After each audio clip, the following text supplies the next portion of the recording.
اما بعد فاعوذ باللہ من الشیطان الرجیم بسم اللہ الرحمن الرحیم وما قدر اللہ حق قدرہ اذ قالوا ما انزل اللہ علی بشر من شیء قل من انزل الكتاب الذي جاء به موسى نورا وهدى للناس تجعلونه قراطيس تبدونها وتخفون كثيرا وعلمتم ما لم تعلموا انتم ولا آباؤكم قل اللہ ثم ذرهم في خوضهم يلعبون وهذا كتاب انزل الله مبارك مصدق الذي بين يديه ولتنذر القرى ومن حولها والذين يؤمنون بالآخرة يؤمنون به وهم على صلاتهم يحافظون صدق الله العظيم رب اشرح لي صدري ويسر لي أمري واحلل عقدة من لساني يفقهوا قولي۔ یہ میں عرض کر چکا ہوں کہ سورہ مبارکہ کا زمانہ نزول جو ہے وہ حضور کے قیام مکہ کا آخری زمانہ ہے، اور اس وقت تک مدینہ منورہ میں بھی یہ خبر پہنچ چکی تھی کہ مکے میں ایک صاحب نے اعلان کیا ہے نبوت کا، رسالت کا، کچھ لوگ ایمان لا بھی چکے تھے، تو یہود کے ہاں بھی سمجھیے کہ اس کا ایک تذکرہ شروع ہو چکا تھا۔ پھر مکے کے کچھ لوگوں نے بھی، چونکہ بہرحال ان لوگوں کے پاس تو چونکہ نہ کوئی کتاب تھی نہ شریعت تھی، امی تھے، تو ان پر ایک روب تھا اہل کتاب کا کہ یہ لوگ تمدن والے ہیں، ان کی تہذیب ہے، ان کا قانون ہے، ان کی کتاب ہے، ان کی شریعت ہے، ان کے علماء ہوتے ہیں، اور وہ علماء جو ہے پھر اپنی شریعت کے مطابق فیصلے کرتے ہیں۔ تو ان میں سے پھر کچھ لوگوں نے ان سے، علماء یہود سے رابطہ قائم کیا کہ آپ لوگ کیا کہتے ہیں؟ ہمارے ہاں ایک شخص نے دعویٰ کیا ہے اور کہتا ہے کہ مجھ پر وحی آئی ہے۔ تو انہوں نے اپنے اسی عناد کی بنا پر وہ سارا چیز معاملہ جو ہم دیکھ چکے ہیں سورہ بقرہ میں، سورہ آل عمران میں، ان کا نہیں، کوئی کتاب اللہ نے کبھی نازل نہیں کی ہے، اور یہ جو محمد دعویٰ کر رہے ہیں اس کی کوئی حقیقت نہیں ہے، اس پر تبصرہ ہو رہا ہے۔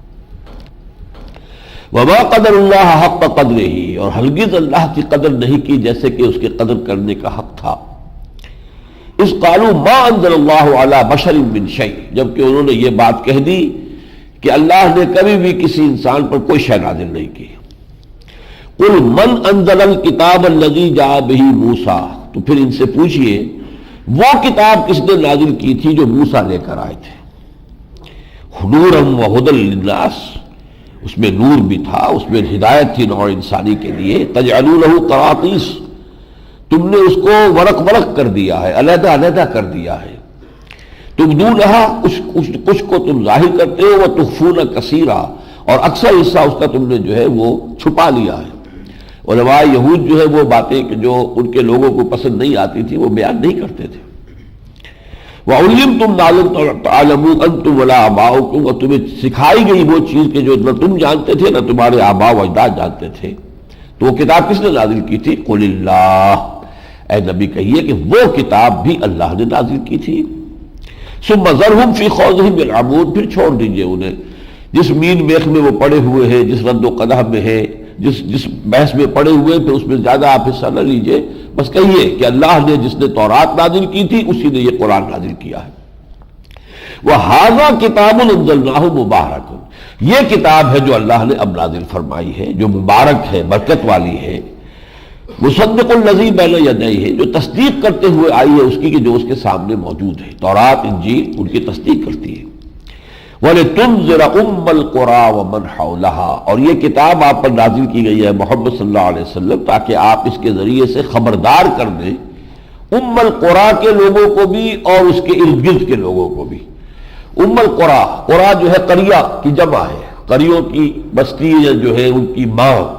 تو چونکہ عرب میں سب سے بڑا شہر مکہ تھا، نہ صرف یہ کہ بڑا شہر تھا بلکہ مرکز تھا، تجارتی قافلے کے جو شام اور یمن کے درمیان آتے جاتے تھے وہ یہی ٹھہرتے تھے، اس اعتبار سے اس کو ایک بڑی تجارتی مرکز کی حیثیت بھی حاصل ہو گئی تھی۔ پھر یہاں خانہ کعبہ تھا، تمام عرب کے قبائل کے جو بت ہیں ان کے معبود وہاں رکھے ہوئے تھے، وہ لوگ وہاں جاتے تھے، حج کے لیے جاتے تھے، عمرے کے لیے جاتے تھے۔ تو اس اعتبار سے القریٰ، تمام قریوں کی، تمام بستیوں کی ماں۔ تو یہاں اے نبی ہم نے آپ کو بھیجا ہے اور آپ پر یہ کتاب نازل کی ہے، تو آپ کا پہلا فریضہ تو یہ ہے کہ آپ خبردار کریں، مطلع کر دیں اور تبلیغ فرما دیں ان لوگوں پر کہ جو اس القریٰ میں آباد ہیں، ومن حولہا، اور جو اس کے آس پاس ہے۔ اب یہ من حولہا کو اگر آپ ایکسٹینڈ کریں گے تو پوری دنیا بھی اس میں آ جائے گی۔ یہ آپ کو معلوم ہے کہ زمین جو ہے وہ گول ہے، تو کسی بھی ایک جگہ کو جس کو آپ چاہے مرکز قرار دے دیں تو وہ تو مرکز بن جائے گا۔ ویسے بھی یہ ہے کہ اس وقت جو دنیا جتنی معلوم تھی، امریکہ تو ظاہر بات ہے کہ اس وقت تک ابھی پردہ غیبی میں تھا، امریکہ ہو، آسٹریلیا ہو، انٹارکٹک ہو، یہ تو نہیں تھے۔ یہ تین ہی تھے کہ جو بر اعظم دنیا میں ابھی معلوم تھے، ایشیا اور افریقہ اور یورپ، اور ان تینوں کی ناس کہلاتا ہے یہ جو جزیرہ نما عرب ہے۔ گویا کہ تینوں جو ہے بر اعظم آ کر ملتے ہیں اس جگہ پر آ کر، مڈل ایسٹ اور یہ عربین پیننسولا۔ تو اللہ تعالیٰ نے عین اس متمدن دنیا اس وقت کی جو تھی، اس کے مرکزی شہر میں محمد الرسول اللہ صلی اللہ علیہ وسلم کو مبعوث فرمایا، تاکہ یہاں سے پھر دعوت اور تبلیغ کا جو سلسلہ چلے تو پوری دنیا کو کور کر لیا جائے۔ لِتُنذِرَ أُمَّ الْقُرَىٰ وَمَنْ حَوْلَهَا وَالَّذِينَ يُؤْمِنُونَ بِالْآخِرَةِ يُؤْمِنُونَ بِهِ، جو لوگ بھی آخرت پر یقین رکھتے ہیں وہ یقیناً اس پر ایمان لے آئیں گے۔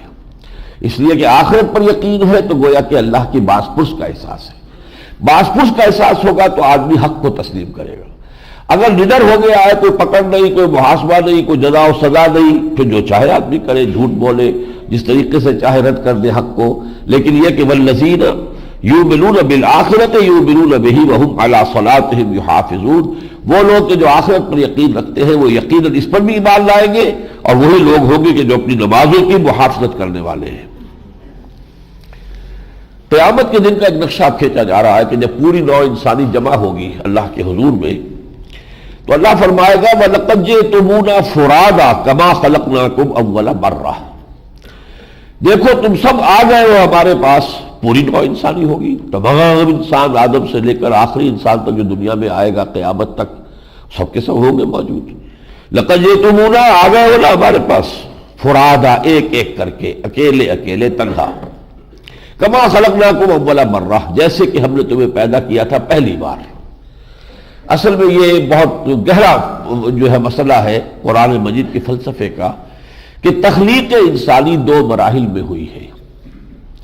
پہلا مرحلہ تھا جب تمام ارواح انسانیہ پیدا کر دی گئی تھی، یہ بالکل آغاز میں، جسے آج آپ دنیا میں جانتے ہیں سائنس کے حوالے سے بگ بینگ، جس سے کہ اس میٹیریل ورلڈ کا آغاز ہوا ہے، اس یونیورس کا آغاز ہوا ہے۔ یہ اس سے پہلے کی بات ہے، ابھی عالم ارواح تھا، مادی، اور عالم جو ہے یہ میٹیریل عالم موجود ہی نہیں تھا۔ تمام ارواح انسانیہ پیدا کر دی گئی، اس کا ذکر سورہ اعراف میں آئے گا، اور اسی وقت ہم سے عہد لیا گیا تھا الست بربکم قالوا بلی۔ اب ظاہر بات ہے تمام جو انسانوں کی ارواح تھی تو ان کے درمیان کوئی رشتہ داری نہیں تھی کہ یہ باپ ہے اور یہ بیٹا ہے اور یہ بھائی ہے، وہ رشتے تو دنیا میں جب آئیں گے تو اس عالم خلق میں آ کر رشتے قائم ہوں گے، تو وہاں تو سب کے سب ایک وقت تھے، اور یہاں آئیں گے۔ آج کوئی 2000 سال پہلے ہو کر گزر گیا، کوئی آدمی آج ہے، کوئی 100 برس کے بعد آئیں گے، تو زمان و مکان کا یہ سارا فرق اور یہ رشتہ و پیوند جو ہے یہ تو اس عالم خلق میں آ کر ہوا ہے۔ اس عالم امر میں، عالم ارواح میں نہ یہ رشتہ و پیوند تھا اور نہ ہی وہ زمانی کوئی موت تھا، تو اس کا اشارہ کیا کما خلقناکم اول مرہ، جیسے کہ ہم نے پہلی مرتبہ تمہیں پیدا کیا تھا جب ارواح کی شکل میں تم تھے۔ حدیث میں آتا ہے الارواح جنود مجندہ، لشکروں کی شکل میں یہ ارواح تھی، آج اسی طرح تم ہمارے پاس آ گئے ہو۔ وَتَرَكْتُم مَّا خَوَّلْنَاكُمْ وَرَاءَ ظُهُورِكُمْ، اور چھوڑ آئے ہو جو چیزیں کہ ہم نے جن میں تمہیں لپیٹ دیا تھا، اب وہ پیچھے چھوڑ آئے۔ دنیا میں جب تم گئے تو کوئی مال و اسباب ملا، کچھ والدین سے جو ہے وراثت مل گئی، کچھ تم نے اور کما لیا، کوئی جائیداد بنا لی، تو تم یہاں تو طرح طرح کے خول میں تھے، لیکن جب قیامت میں آؤ گے تو یہ ساری چیزیں یہاں چھوڑ کر جانا ہے، تنہا جانا ہے، ان میں سے کوئی چیز ساتھ جانے والی نہیں ہے۔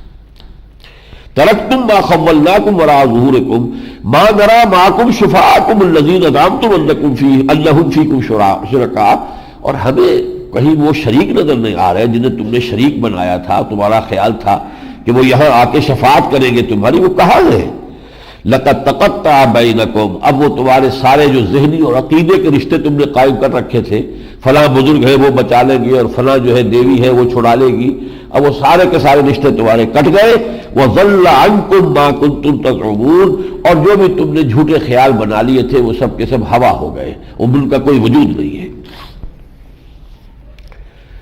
وَجَعَلُوا لِلَّهِ شُرَكَاءَ الْجِنَّ، اور انہوں نے اللہ کے شریک ٹھہرا دیا جنات میں سے۔ وقد خلق وخلقہم، اللہ نے تو اس کو پیدا کیا، مخلوق ہے، جیسے تم مخلوق ہو ایسے جنات بھی مخلوق ہیں، لیکن چونکہ انسانوں پر ہمیشہ سے روب رہا ہے جنات کا، چنانچہ عربوں کا یہ رواج تھا کہ جب کبھی سفر پر ہوتے تھے تو رات کو بسیرا کرنا ہے کہیں کسی وادی میں کسی جگہ پر، تو وہ کہتے تھے کہ اس وادی کے جن کی پناہ میں ہم آتے ہیں، تو گویا کہ ان کو بھی انہوں نے ایک درجہ معبودوں کا دیا ہوا تھا۔ وَجَعَلُوا لِلَّهِ شُرَكَاءَ الْجِنَّ وَخَلَقَهُمْ، حالانکہ اللہ نے ان کو پیدا کیا، وَخَرَقُوا لَهُ بَنِينَ وَبَنَاتٍ بِغَيْرِ عِلْمٍ، اور اس کے لیے گھر ڈالے بیٹے اور بیٹیاں، حضرت مسیح کو بیٹا بنا دیا، حضرت عزیر کو بیٹا بنا دیا یہود نے، عیسائیوں نے جس طریقے سے ابنیت مسیح کا عقیدہ اختیار کیا ہے وہ تو کہتے ہیں کہ صلبی بیٹا ہے اللہ کا، اور پھر یہ کہ بیٹیاں کہتے تھے یہ اہل عرب جو تھے مشرکین عرب، یہ کہتے تھے فرشتے خدا کی بیٹیاں ہیں، تو یہ تم نے جو رشتہ داریاں اللہ کے ساتھ جو ہے وہ تم نے گھڑ لی ہے، وَخَرَقُوا لَهُ بَنِينَ وَبَنَاتٍ بِغَيْرِ عِلْمٍ، بغیر کسی علم کے، بغیر کسی سند کے، بغیر کسی دلیل کے، سبحانہ وتعالی عما یصفون، وہ پاک ہے، بلند و بالا ہے، اعلیٰ و عرفہ ہے ان تمام چیزوں سے جو تم بیان کر رہے ہو۔ بدیع السماوات والارض، وہ آسمانوں اور زمین کا بنانے والا ہے عدم بحث سے۔ یہ بھی دو الفاظ علیحدہ سمجھ لیجئے، ایک خلق ہے پیدا کرنا، خلق میں ہوتا ہے کسی شے سے کوئی شے بنانا، خلق الانسان من صلصال کالفخار، انسان کو بنایا اس گارے سے جو سوکھ کر کھڑکنے لگا تھا، تو گارا تھا جس سے انسان بنا ہے۔ والجان خلقناہ من قبل من نار السموم، اور جنات کو پیدا کیا تھا پہلے آگ سے، تو آگ تھی جس سے جنات پیدا کیے۔ خلق ہے کسی شے سے دوسری شے کا بنانا، ابداع ہے جس کو انگریزی میں کہتے ہیں کریشن ایکس نہیلو، عدم محض سے بنانا، کوئی شے نہیں اور اس سے بنا دینا، وہ ہے بدیع، ابداع سے بدیع بنے گا، بدیع السماوات والارض، وہ تو اس کائنات کو عدم محض سے وجود میں لایا ہے۔ اَنَّىٰ يَكُونُ لَهُ وَلَدٌ، اس کا بیٹا کہاں سے ہو جائے گا، وَلَمْ تَكُن لَهُ صَاحِبَةٌ، جبکہ اس کی کوئی بیوی نہیں۔ وَخَلَقَ كُلَّ شَيْءٍ، اور اس نے ہر شے پیدا کی ہے، وَهُوَ بِكُلِّ شَيْءٍ عَلِيمٌ، اور وہ ہر چیز کا علم رکھتا ہے۔ ذَلِكُمُ اللَّهُ رَبُّكُمْ، دیکھو وہ ہے اللہ تمہارا رب، یعنی یہ جو رب کی صفات ہے اس کو ذہن میں رکھو، نہ وہ کسی سے پیدا ہوا، نہ اس سے کوئی اولاد پیدا ہوئی، قُلْ هُوَ اللَّهُ أَحَدٌ اللَّهُ الصَّمَدُ لم یلد ولم یولد ولم یکن له کفوا احد۔ ذالکم اللہ ربکم، وہ ہے اللہ تمہارا رب، لا الہ الا ہو، اس کے سوا کوئی معبود نہیں، خالق کل شیء، وہ ہر شے کا بنانے والا ہے، پیدا کرنے والا ہے، فاعبدوہ، بس اسی کی بندگی کرو، اسی کی پرستش کرو، وہو علی کل شیء وکیل، اور وہ ہر چیز کا کارساز ہے، ذمہ دار ہے۔ لا تدرکہ الابصار وہو یدرک الابصار، نگاہیں اس کا ادراک نہیں کر سکتی، وہ نگاہوں کا ادراک کر لیتا ہے، یعنی تم اللہ کو نہیں دیکھ سکتے لیکن اللہ تمہیں دیکھ رہا ہے۔ لہذا وہ جو میں نے بیان کیا تھا سورہ مائدہ کے دوران کہ دین کا یا روحانیت کا سب سے اونچا مقام ہے احسان، پہلی سیڑھی اسلام، دوسرا ایمان، تیسرا احسان۔ احسان کیا ہے؟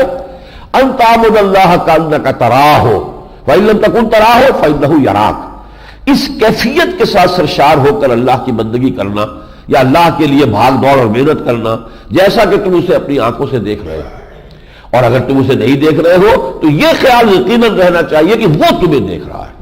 تو یہی کیفیت یہاں ہے، لا تدرکہ الابصار، اسے نگاہیں نہیں پا سکتی، تم اس کا احاطہ نہیں کر سکتے، اپنی نگاہوں سے اسے نہیں دیکھ سکتے، وہو یدرک الابصار، وہ تمہاری نگاہوں کو پا لیتا ہے، وہو اللطیف الخبیر، اور وہ بہت ہی لطیف ہے اور باخبر ہے۔ قد جاءکم بصائر من ربکم، دیکھو تمہارے پاس تمہارے رب کی طرف سے بصیرت افروز باتیں آ گئی۔ فمن ابصر، تو جو آنکھیں کھولے حقیقت کو دیکھ لے، فلنفسہ، وہ اپنے بھلے کے لیے کرے گا۔ ومن عمی، اور جو اندھا بنا رہے، دیکھنے کے لیے تیار نہ ہو، حقائق کو نہ دیکھنا چاہے نہ تسلیم کرنا چاہے، تو فعلیہا، تو اس کا سارا وبال اسی پر آئے گا۔ وما انا علیکم بحفیظ، اور میں تمہارا کوئی ذمہ دار نہیں ہوں، میرا کام صرف تم تک ان حقائق کو پہنچا دینا ہے، ان آیات الہیہ کا تم تک ابلاغ اور تبلیغ، یہ تو میری ذمہ داری ہے، باقی میں ٹھیکیدار نہیں ہوں تمہاری ہدایت کا کہ تمہیں زبردستی ہدایت کے راستے پر لے آؤں۔ جیسے کہ ایک جگہ ہم پڑھیں گے کہ حضور سے کہا گیا انک لا تہدی من احببت ولکن اللہ یہدی من یشاء، اے نبی آپ کو یہ اختیار نہیں ہے کہ جسے چاہے ہدایت دے دیں، یہ تو اللہ کے اختیار میں ہے، جسے چاہے ہدایت دیتا ہے۔ آپ کا کام کیا ہے؟ انما علیک البلاغ وعلینا الحساب، آپ کے ذمے ہے پہنچا دینا، حساب لینا ہمارا کام ہے، ہم لیں گے۔ یہ بھی ہم پڑھ چکے ہیں سورہ آل عمران میں، لیس لک من الامر شیء، آپ کو کوئی اختیار نہیں ہے، اور یتوب علیہم اور یعذبہم، اللہ چاہے گا تو ان کی توبہ قبول کر لے گا، انہیں توبہ کی توفیق دے دے گا جن کے ہاتھوں مسلمانوں تمہیں زخم پہنچے ہیں۔ اسی خالد ابن ولید کو اللہ چاہے گا تو محمد الرسول اللہ کے اپنے دست مبارک سے خطاب دلوا دے گا، خالد سیف من سیوف اللہ۔ تو یہ اللہ کا اختیار ہے، لیس لک من الامر شیء، اے نبی آپ کا اختیار نہیں ہے۔ دیکھیے پھر وہی بات، الرب رب وإن تنزل والعبد عبد وإن ترقى وأقسموا بالله جهد أيمانهم، وہ بات جو کہ اس سے پہلے ہم پڑھ چکے ہیں کہ انہوں نے اس وقت جو چل رہی تھی کشاکش، اب جو ان کے عوام تھے اس معاشرے میں دو طرح کے لوگ تھے، ایک عام آدمی تھے ان کے، اور ایک ان کے وہ چودھری سردار، جیسے قبیلوں کے سردار ہوتے ہیں۔ اب سرداروں کی جان پر بنی ہوئی تھی کہ ہمارے یہ لوگ ایمان نہ لے آئے محمد پر صلی اللہ علیہ وسلم، اگر یہ لوگ ایمان لے آتے تو ہماری سرداری چوپٹ ختم۔ لہذا وہ لگے ہوئے تھے کسی طریقے سے اپنے ان عوام کو باور کرائیں کہ ہم مخلص ہیں، ہم واقعتاً جو بھی کسی ضد یا ہٹ درمی کی وجہ سے محمد کو رد نہیں کر رہے صلی اللہ علیہ وسلم، بلکہ یہ کہ واقعتاً ان کے پاس دلیل ہی نہیں ہے، اب کوئی اور شے نہیں، تو اس کے اوپر وہ ڈیرا لگا لیا کہ پھر دکھاؤ معجزہ، اور وہ معجزہ جو ہے اس کی بات ہو رہی ہے اللہ کی طرف سے کہ وہ معجزہ ہم نہیں دکھائیں گے، جس کا بھی جو بھی حق کا طالب ہے اس قرآن سے سمجھے، اس سے بڑا معجزہ کوئی نہیں۔ تو وہی جو بحث اور کشاکش ہے وہ یہاں چل رہی ہے، وَأَقْسَمُوا بِاللَّهِ جَهْدَ أَيْمَانِهِمْ لَئِن جَاءَتْهُمْ آيَةٌ لَيُؤْمِنُنَّ بِهَا، اور وہ اپنی پورے زور شور کے ساتھ قسمیں کھا کھا کر لوگوں کو یقین دلاتے ہیں، اگر کوئی معجزہ ہمیں دکھا دیا گیا، اگر کوئی نشانی محمد دکھانے میں کامیاب ہو جاتے ہیں، ہم لازماً ایمان لے آئیں گے، آخر ہمیں کیا ضرورت ہے کہ ہم رد کریں اور انکار کریں۔ تو انہوں نے اپنے عوام کو باور کرا دیا تھا کہ یہ لوگ اپنے اس مطالبے میں مخلص ہیں، لہذا وہ ان کی پیروی کر رہے تھے۔ قُلْ إِنَّمَا الْآيَاتُ عِندَ اللَّهِ، اے نبی کہہ دیجئے آیات معجزات سب کے سب اختیار میں ہے اللہ کے۔ وَمَا يُشْعِرُكُمْ أَنَّهَا إِذَا جَاءَتْ لَا يُؤْمِنُونَ، اے مسلمانوں کے ذہن میں بھی یہ بات آتی ہوگی جیسا کہ میں نے عرض کیا تھا کہ اگر کوئی ایک آدھ معجزہ دکھائی دیا جائے کم سے کم ان کی زبان تو بند ہو، تو فرمایا کہ وَمَا يُشْعِرُكُمْ أَنَّهَا إِذَا جَاءَتْ لَا يُؤْمِنُونَ، کہ جب وہ معجزہ دکھایا جائے گا تب بھی یہ ماننے والے نہیں ہیں، ایمان نہیں لائیں گے۔ آخر فرعون نے حضرت موسیٰ علیہ السلام کی معجزہ دیکھ کر کون سے مانا؟ سمود کی قوم کو ایک چٹان میں سے برآمد ہو گئی ایک اونٹنی، گابل اونٹنی، وہ اتنا بڑا معجزہ دکھایا، قوم نے نہیں مانا۔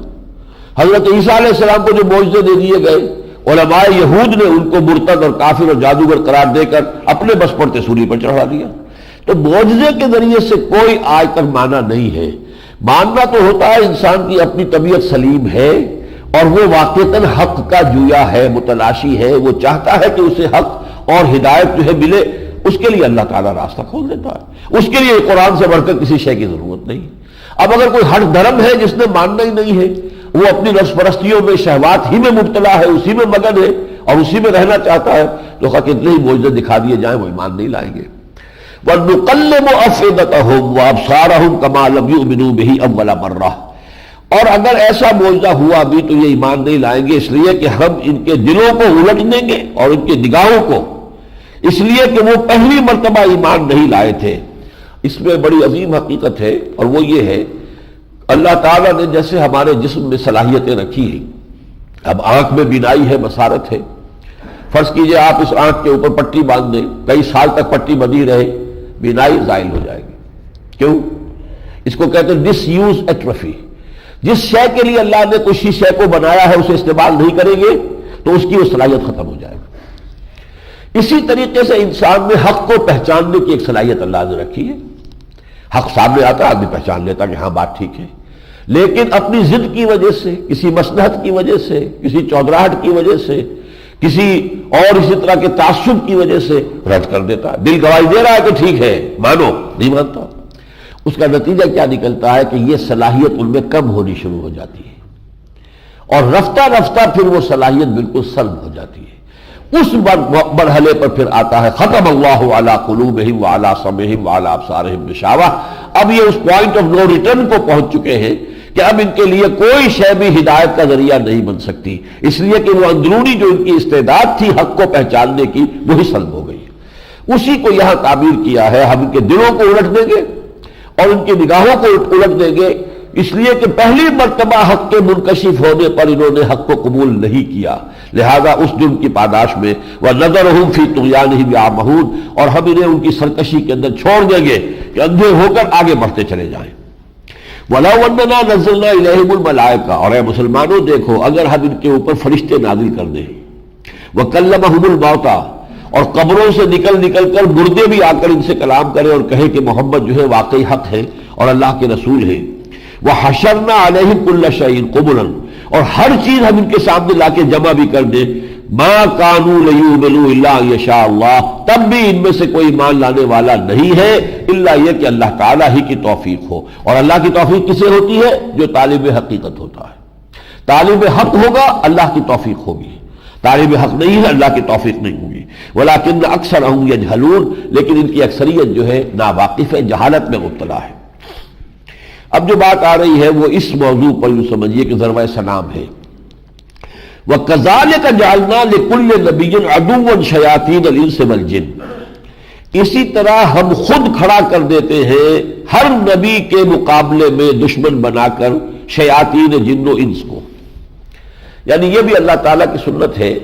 ایک نبی آیا ہے، وہ دعوت دے رہا ہے، حق کی طرف بلا رہا ہے، کچھ لوگ حق کی طرف آ رہے ہیں، لیکن اگر کوئی آزمائش نہ آئے، کوئی تکلیف نہ آئے، کوئی بھی کسی جگہ کی رکاوٹ نہ ہو تو یہ سب کچے رہیں گے، ان کی پختگی ہوگی نہیں۔ اللہ چاہتا ہے کہ یہ پکے، یہ بھٹیوں میں سے گزرے، آزمائشوں میں سے گزرے۔ آزمائش تبھی ہوگی جب کشاکش ہو، جب یہ کشاکش ہوگی تو تکلیفیں آئیں گی، مصیبتیں آئیں گی، کچھ جھیلنے پڑیں گے، زخم کھانے پڑیں گے، لہذا اس سے پھر وہ پختگی ہوگی۔ اس لیے ہم خود گویا کہ ہم اجازت دے دیتے ہیں شیاطین جن و انس کو کہ وہ ہمارے ان نبیوں کی مخالفت میں کمر کس لیں۔ یہ مسلمانوں کو سمجھایا جا رہا ہے کہ پریشان نہ ہو، یہ تو سنت الہی کے مطابق ہو رہا ہے۔ یہ جو کشاکش اس وقت ہے محمد صلی اللہ علیہ وسلم اور سرداران قریش میں، یہ تو اللہ کی سنت کے تابع ہے۔ وَكَذَلِكَ جَعَلْنَا لِكُلِّ نَبِيٍّ عَدُوًّا شَيَاطِينَ الْإِنسِ وَالْجِنِّ يُوحِي بَعْضُهُمْ إِلَىٰ بَعْضٍ زُخْرُفَ الْقَوْلِ غُرُورًا، وہ ایک دوسرے کو بڑی ملمہ والی باتیں جو ہے وہی کرتے رہتے ہیں۔ کسی کو کوئی اگر حق کی طرف ذرا مائل ہوتا ہے پھر کسی طریقے سے اسے ورغلا کر پھر واپس لے آتے ہیں۔ وَلَوْ شَاءَ رَبُّكَ مَا فَعَلُوهُ، اللہ چاہتا تو وہ ایسا نہ کر سکتے۔ یہ اللہ تعالیٰ کی اپنی حکمت کے اندر ہے کہ ایسا ہو تاکہ کشاکش ہو، آزمائش ہو، اور اس میں پھر اہل ایمان جو ہے ان کی پختگی ہو، ذہنی پختگی اور ان کے کردار کی پختگی۔ فَذَرْهُمْ وَمَا يَفْتَرُونَ، اور آپ چھوڑیے ان کو، جو کچھ افترا بازی یہ کر رہے ہیں آپ زیادہ ان کی طرف توجہ نہ کریں۔ وَلِتَصْغَىٰ إِلَيْهِ أَفْئِدَةُ الَّذِينَ لَا يُؤْمِنُونَ بِالْآخِرَةِ وَلِيَرْضَوْهُ وَلِيَقْتَرِفُوا مَا هُمْ مُقْتَرِفُونَ، اور یہ ہم اس لیے کرتے ہیں تاکہ جن لوگوں کے اندر ایمان نہیں ہے آخرت کا اور وہ اللہ کے جناب میں واپسی کا کوئی خیال نہیں رکھتے، ملاقات کی کوئی امید نہیں رکھتے، وہ ان کی طرف مائل ہو جائیں۔ جیسے الیکٹرولسس جب ہوتا ہے تو وہ جو بھی آئلز کچھ ادھر چلے گئے، کچھ پازیٹیو میں چلے گئے، کچھ نیگیٹو میں چلے گئے، تو یہ الیکٹرولسس ہو رہا ہے معاشرے کا کہ جو حق کے طالب ہیں وہ ادھر محمد الرسول اللہ کی طرف جو ہے جمع ہوتے چلے جائیں گے، اور جن کے دلوں میں کجی ہے، زیغ ہے، ٹیڑھ ہے، جو خود ہدایت کے طالب نہیں ہے، وہ اس دوسرے الیکٹرون کی طرف چلے جائیں گے۔ تو یہ تو پروسیس وہ ہے کہ جو عین حکمت خداوندی کے تحت ہو رہا ہے۔ وَلِتَصْغَىٰ إِلَيْهِ أَفْئِدَةُ الَّذِينَ لَا يُؤْمِنُونَ بِالْآخِرَةِ وَلِيَرْضَوْهُ وَلِيَقْتَرِفُوا مَا هُمْ مُقْتَرِفُونَ، اور پھر جو گندگیاں، جو بھی برائیاں انہوں نے کمانی ہے وہ بھرپور طریقے پر کما لیں۔ وَكَذَلِكَ جَعَلْنَا فِي كُلِّ قَرْيَةٍ أَكَابِرَ مُجْرِمِيهَا، اسی طرح ہم نے ہر بستی میں، ہر آبادی میں اس کے جو بڑے بڑے لوگ سردار ہوتے ہیں، چودھری ہوتے ہیں، ان کو بڑے مجرم بنا کر کھڑا کر دیا۔ مَا يَمْكُرُونَ إِلَّا بِأَنفُسِهِمْ، لیکن یہ کہ جو بھی وہ چالیں چل رہے ہیں اس دعوت کو روکنے کے لیے، جس طرح کی سازشیں کر رہے ہیں، جس طرح کی پروپیگنڈے کر رہے ہیں، عوام پر اثر انداز ہونے کے لیے جو باتیں انہوں نے گھڑ لی ہیں، لیکن نتیجے کے اعتبار سے یہ سارا ان کے اپنے خلاف جا رہا ہے۔ چند دن کی بات ہے، آنکھ بند ہوگی ادھر، جب آنکھ کھلی گل کی تو موسم تھا خزاں کا، معلوم ہوگا آخرت میں جا کر کہ یہ ہم کیا کرتے رہے اور کس طرح ہم نے اپنی عاقبت برباد کی ہے۔ تو ما یمکرون الا بانفسہم وما یشعرون، اس کو انہیں اس کا شعور نہیں ہے۔ وہ خوش ہو رہے ہوں گے، دیکھو اپنے مکے کے تمام لوگوں کو کیسے روک لیا، وہ محمد کی بات نہیں سن رہے۔ اس لیے یہ واقعہ امام راضی نے کسی جگہ لکھا ہے، مجھے اس وقت حوالہ یاد نہیں ہے، کہ حضور کے ایک پھوپھی زاد بھائی تھے، وہ اگرچہ ایمان نہیں لائے تھے حضور پر لیکن محبت کرتے تھے، جیسے ابو طالب ایمان تو نہیں لائے لیکن محبت تھی اور آپ کا ساتھ دیتے تھے، تو وہ بھی حضور کے ساتھ رہتے تھے اکثر، ایک سپورٹ، اخلاقی مورل سپورٹ کے طور پر۔ ایک مرتبہ قریش کے سرداروں سے بیٹھ کر جب یہ گفتگو ہوئی اور انہوں نے کہا کہ محمد ہمیں یہ معجزہ دکھاؤ تو ہم مان لیں گے ورنہ کوئی نہیں۔ تو جب وہاں سے اٹھ کے آئے تو اس پھوپھی زاد بھائی نے کہا کہ آج تو آپ کی قوم نے آپ پر حجت قائم کر دی ہے، اب اگر آپ کی طرف سے کوئی معجزہ نہ آیا تو پھر میں آئندہ آپ کے ساتھ کبھی نہیں رہوں گا۔ اس پر حضور کو بہت شدید صدمہ ہوا، رنج ہوا حضور کو۔ ظاہر بات ہے کہ یہ انسانی احساسات اور جو بھی ہوتے ہیں، وہ تو ایسا وقت بھی آیا تھا کہ جب ابو طالب کی ہمت جواب دینے لگی تھی، جب ایک وفد آیا تھا کہ اب ہمارے صبر کی حد ہو گئی ابو طالب، یا تو اپنے اس بھتیجے کو روک لو کہ وہ ہمارے معبودوں کو غلط نہ کہے، ہمارے مذہب کی جو ہے وہ تکذیب نہ کرے، ورنہ یہ ہے کہ پھر میدان میں آ جاؤ تم بھی، اب مقابلہ کھلے میدان میں اب ہوگا۔ تو ابو طالب نے حضور کو بلایا، کہا کہ بھتیجے مجھ پر اتنا بوجھ نہ ڈالو جسے میں برداشت نہ کر سکوں۔ ظاہر بات ہے اکیلے پورے قریش کا کیسے مقابلہ کر لیتے، بنو ہاشم چھوٹا سا خاندان تھا۔ اس وقت حضور کی آنکھوں میں آنسو آ گئے اور انہوں نے کہا کہ چچا جان اب تو یا تو یہ بات پوری ہو کر رہے گی یا میں اپنے آپ کو اسی میں ہلاک کر لوں گا۔ لیکن وہ جذبات تو ہوتے ہیں نا انسان کی بشریت کے جو بھی تقاضے ہیں، تو آپ کی آنکھوں میں اس وقت آنسو آئے ہیں کہ یہی ایک سہارا تھا، اس چچا نے مجھے پروٹیکشن دی ہوئی تھی جس کی وجہ سے قریش جو میری تکہ موٹی کر دے اگر ان کی پروٹیکشن نہ ہو کہ بنو ہاشم کا سردار ابو طالب جو ہے وہ ان کی پشت پر ہے، تو اس لیے اب یہ بھی سہارا سے جو ہے وہ جا رہا ہے، نظر آ رہا ہے کہ ان کی ہمت جواب دے رہی ہے۔ یہی وجہ ہے کہ جس سن میں ابو طالب کا انتقال ہوا اور حضرت خدیجہ الکبریٰ رضی اللہ تعالی عنہا کا بھی انتقال اسی سن میں ہوا، یہ سن 10 کہلاتا ہے، یعنی وحی کے آغاز کے بعد سے 10واں سال، سن 10 نبوی۔ ابھی ہجرت تو بعد میں ہوگی، سن ہجری کا تو آغاز ہی نہیں ہوا۔ اس سال کو حضور نے عام الحزن قرار دیا، یہ ہمارے لیے رنج اور غم کا سال ہے۔ ابو طالب کا سایہ اٹھ گیا اور گھر میں دل جوئی کرنے والی رفیقہ حیات تھی کہ باہر سے سب کچھ تقدر طبیعت میں لے کر اور لوگوں کی جلی کٹی باتیں سن کر آتے تھے گھر میں، تو گھر میں ایک جانثار بیوی موجود تھی کہ جو دل جوئی کرتی تھی، حوصلے بڑھاتی تھی، وہ بھی نہ رہی، تو عام الحزن قرار دیا حضور نے اس کو۔ وَإِذَا جَاءَتْهُمْ آيَةٌ قَالُوا لَن نُّؤْمِنَ حَتَّىٰ نُؤْتَىٰ مِثْلَ مَا أُوتِيَ رُسُلُ اللَّهِ، اور جب ان کے پاس کوئی آیت آتی، آیت سے مراد یہی قرآن مجید کی آیات، وہ کہتے نہیں ہم قرآن کو نہیں جانتے، لَن نُّؤْمِنَ حَتَّىٰ نُؤْتِيَ مِثْلَ مَا أُوتِيَ رُسُلُ اللَّهِ، ہم نہیں مانیں گے جب تک کہ اسی طرح کے معجزے نہ دکھائے جائیں جیسے اور رسولوں کو دیے گئے۔ اللہ اعلم حیث یجعل رسالتہ سیصیب الذین اجرموا صغار عند اللہ وعذاب شدید بما كانوا یمکرون۔ اب یہ اللہ کا معاملہ ہے، اس کا پریروگیٹو ہے، وہ جانتا ہے کہ اپنی رسالت کے معاملے میں کو کس طریقے سے رکھے، اور عنقریب یہ لوگ جو مجرم ہیں، جو انکار کر رہے ہیں، ان کو انتہائی ذلت و رسوائی کا سامنا ہوگا اور عذاب ان پر آ کر رہے گا۔ چند سال کی بات ہے، غزوہ بدر کے اندر پھر 70 جو ہے ان کے بڑے بڑے چوٹی کے سردار سب کے سب ایسے کھیت رہے تھے جیسے کھجور کے تلے پڑے ہوئے ہو، کانہ اعجاز نخل خاویہ، ابو جہل جیسے اور عقبہ ابن ابی معیط جیسے سب کے سب ختم ہوئے۔ امیہ ابن خلف بھی جو حضرت بلال کا آقا تھا اور مارا کرتا تھا انہیں حضرت بلال خود انہوں نے جو ہے وہ واصل جہنم کیا ہے، تو وہ کچھ دنوں کے بعد ہی وہ معاملہ ہو گیا۔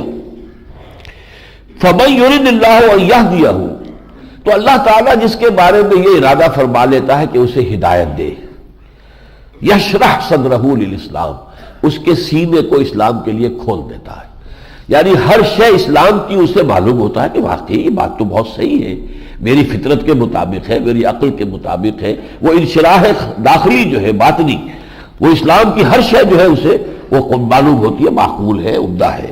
یشرح صدرہ للاسلام ومن يرد ان يضلہ یجعل صدرہ ضیقا حرجا کانما یصعد فی السماء، اور جس کی گمراہی پر اللہ تعالیٰ کی مہر تصدیق ثبت ہو چکی ہو اس کے سینے کو تنگ کر دیتا ہے اللہ، پھر وہ اگر چلنا چاہتا بھی ہے تو ایسے چلتا ہے کہ جیسے کسی کو بہت اونچی اونچائی پر چڑھنا پڑ رہا ہو اور زور لگا لگا کر وہ چل رہا ہو اور سانس پھولا ہوا اس کا۔ کذالک یجعل اللہ الرجس علی الذین لا یؤمنون، اسی طرح اللہ تعالیٰ گندگی اور نجاست ڈال دیتا ہے اور عذاب دیتا ہے ان لوگوں کو جو ایمان نہیں لاتے۔ وَهَذَا صِرَاطُ رَبِّكَ مُسْتَقِيمًا، یہ ہے تیرے رب کا راستہ جو بالکل سیدھا ہے۔ قَدْ فَصَّلْنَا الْآيَاتِ لِقَوْمٍ يَذَّكَّرُونَ، ہم نے اپنی آیات کی تفصیل بیان کر دی ہے، وضاحت کر دی ہے ان لوگوں کے لیے کہ جو نصیحت اخذ کرنا چاہیں۔ لہم دار السلام عند ربہم، ان کے لیے ان کے رب کے پاس سلامتی والا گھر ہے، جنت ہے، وَهُوَ وَلِيُّهُمْ بِمَا كَانُوا يَعْمَلُونَ، اور جو وہ عمل کر رہے ہیں، جو محنتیں کر رہے ہیں، جو قربانیاں دے رہے ہیں، اس کی وجہ سے اللہ ان کا ولی ہے، ان کا پشت پناہ ہے، ان کا مددگار ہے۔ فرمایا یا معاشر الجن والانس الم یاتکم رسل منکم یقصون علیکم آیاتی، قیامت کے دن جب کھڑے ہوں گے، جنات بھی ہوں گے، انسان بھی ہوں گے، اللہ فرمائے گا اے جنوں اور انسانوں کی جماعت، الم یاتکم رسل منکم، کیا تمہارے پاس نہیں آ گئے تھے رسول جو تم ہی میں سے تھے، یقصون علیکم آیاتی، جو تمہیں میری آیات پڑھ کر سناتے تھے، وَيُنذِرُونَكُمْ لِقَاءَ يَوْمِكُمْ هَذَا، اور تمہیں خبردار کرتے تھے آج کے دن کی ملاقات، آج جو ہماری ملاقات ہو رہی ہے اور تم ہمارے حضور میں پہنچ گئے ہو اور کھڑے ہو سامنے، اس دن کی خبر دی تھی انہوں نے تمہیں۔ قالوا شہدنا، وہ کہیں گے ہم گواہ ہیں، انہوں نے دی تھی۔ شہدنا علی انفسنا، ہم خود اپنی جانوں کے خلاف گواہی دے رہے ہیں کہ اللہ بات ہماری ماری گئی تھی، نیتیں ہماری بگڑ گئی تھی۔ وغرتہم الحیات الدنیا، اور انہیں دھوکے میں مبتلا کر دیا دنیا کی زندگی نے۔ وشہدوا علی انفسہم انہم کانوا کافرین، اور اس وقت وہ خود گواہی دیں گے اپنے خلاف کہ اے اللہ واقعی ہم کافر تھے، ہم ناشکرے تھے، ہم نے انبیاء اور رسولوں کی دعوت پر توجہ نہیں دی، ہم نے ان کی طرف جو ہے کوئی التفات نہیں کیا۔ ذالک ان لم یکن ربک مہلک القری بظلم واہلھا غافلون، اور یہ اس لیے ہے کہ آپ کے رب کی یہ شان نہیں ہے کہ وہ کسی بستی کے لوگوں کو ہلاک کر دے جبکہ وہ غافل ہو۔ دیکھیے نبی جو آتے ہیں، تو ہم یہ پہلے مضمون پڑھ چکے ہیں سورہ نساء میں کہ رسلا مبشرین ومنذرین لئلا یکون للناس علی اللہ حجۃ بعد الرسل وکان اللہ عزیزا حکیما۔ اللہ تعالیٰ نے اپنے اخروی محاسبے کی بنیاد یہ رکھی ہے کہ انسانوں کے پاس رسول بھیج کر، کتابیں بھیج کر پہلے ہدایت ہے ان تک پہنچا دی جائے، اتمام حجت کر دیا جائے، پھر محاسبہ ہوگا۔ اسی طریقے سے اللہ تعالیٰ نے جن قوموں کو ہلاک کیا، قوم نوح کو، قوم ہود کو، قوم صالح کو، جن کے حالات اگلی صورت میں آئیں گے، سورہ آراف میں آئیں گے، تو فرمایا ایسے نہیں ہے کہ اچانک جا کر ہم نے قوم کے اوپر عذاب نازل کر دیا، نہیں، ہم نے پہلے اپنے نذیر بھیجے، ہمارے رسول گئے، انہوں نے انہیں بتایا، خبردار کر دیا، پوری طریقے سے ان پر حق واضح کر دیا، تو ہم ایسے ہی لوگوں کے اوپر جو ہے عذاب نازل کرنے والے نہیں ہیں۔ آگے چل کے فرمایا قل یا قوم اعملوا علی مکانتکم، یہ ایک بڑا چیلنج کا انداز ہے جو حضور سے کروایا جا رہا ہے۔ کہہ دو اے محمد صلی اللہ علیہ وسلم، اے میری قوم کے لوگوں، جو کچھ کر سکتے ہو کر گزرو، انی عامل، میں بھی اپنی سے محنت کر رہا ہوں۔ اب نتیجہ کیا نکلے گا یہ اللہ کے ہاتھ میں ہے، لیکن میں تم سے کوئی رعایت نہیں مانگتا، میں تم سے کوئی اپیل نہیں کرتا، نہ میں نے تم سے کوئی اجرت طلب کی، نہ کبھی کوئی معاوضہ، تم سے کوئی مفاد مانگا، کچھ نہیں۔ اسی طرح میں یہ نہیں کہتا کہ میرے ساتھ نرمی کرو، رعایت، جو کر سکتے ہو کر لو۔ اعملوا علی مکانتکم، جو تمہارے بس میں آ سکتا ہے میری مخالفت میں اور میری اس دعوت کو روکنے میں، جو ایڑی چوٹی کا زور لگا سکتے ہو لگا لو، انی عامل، میں اپنا سا زور لگا رہا ہوں، جو میری ذمہ داری ہے وہ میں ادا کر رہا ہوں۔ فسوف تعلمون، ان قریب تمہیں معلوم ہو جائے گا، من تکون لہ عاقبۃ الدار، کس کو ملنے والا ہے وہ پچھلا گھر، آخرت کا گھر جو ہے وہ اللہ تعالیٰ کی رحمت اور مغفرت، یہ کس کو ملنے والی ہے؟ انہ لا یفلح الظالمون، ایک بات اچھی طرح سمجھ لو، ظالم کبھی فلاح نہیں پائیں گے۔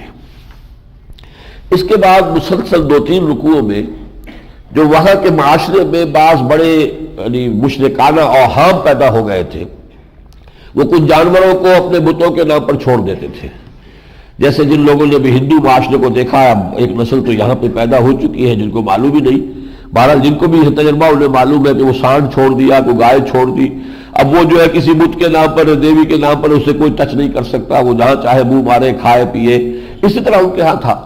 اور یہ کہ پھر اس جانور کا گوشت نہیں کھا سکتے، اس کی پیٹھ پر سواری نہیں کر سکتے، اور پھر اسی طریقے سے کچھ اور قسم کے جانور تھے کہ ان کا گوشت جو ہے وہ ہم تو کھا سکتے ہیں، ہماری عورتیں نہیں کھا سکتی۔ اس قسم کا انہوں نے بڑا طوبار بنایا ہوا تھا، کہ مشرکانہ شریعت سمجھ لیجئے کہ وہ انہوں نے تصنیف کی ہوئی تھی۔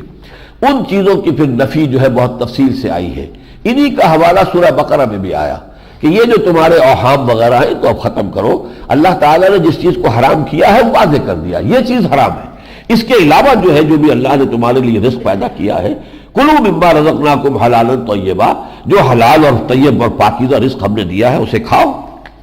اس کے بعد جو ہے یہ اب جو آیات آ رہی ہے کہ یہ تو تم نے چیزیں ٹھہرا لی ہے، یہ حرام وہ حرام یہ حرام، یہ ایک نئی شریعت تم نے تصنیف کر لی ہے.